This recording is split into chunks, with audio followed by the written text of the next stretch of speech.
तर डोंबिवलीच्या शोभायात्रेमध्ये सुद्धा बाईक्सवार महिला कायमच सगळ्यांचं लक्ष वेधून घेतात आणि यावेळी मोठ्या संख्येने या बाईक रॅलीमध्ये सहभागी झालेल्या होत्या।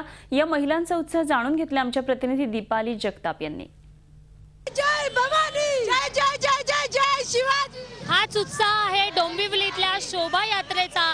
या शोभायात्रेचं हेच वैशिष्ट्य आहे की मोठ्या उत्साहाने सगळे तरुण या शोभायात्रेमध्ये सहभागी होतात। यातलंच आणखी एक वैशिष्ट्य म्हणजे ज्या महिला आहेत त्या बाईकवर रॅली काढतात। बाईक्सवर या सगळ्या महिला आपल्याला पाहायला मिळतात। डोंबिवलीच्या या शोभायात्रेचं एक वैशिष्ट्य म्हणजे दरवर्षी या शोभायात्रेत महिलांची बाईक रॅली निघते आणि पारंपरिक वेशभूषेमध्ये नऊवारी साडीमध्ये फेटा बांधून या सगळ्या महिला या शोभायात्रेमध्ये सहभागी होतात।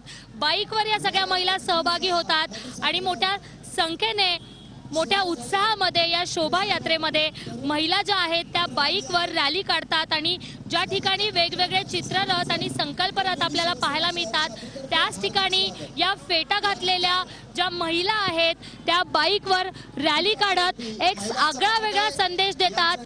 काय सांगशील या रॅलीबद्दल?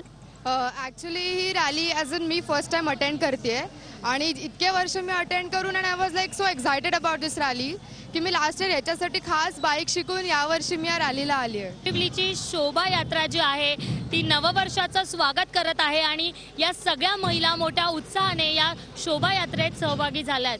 व्हिडिओ जर्नलिस्ट उमेश भालेराव सह दीपाली जगताप, झी मीडिया, मुंबई। झी 24 तास रहा एक पाऊल पुढे।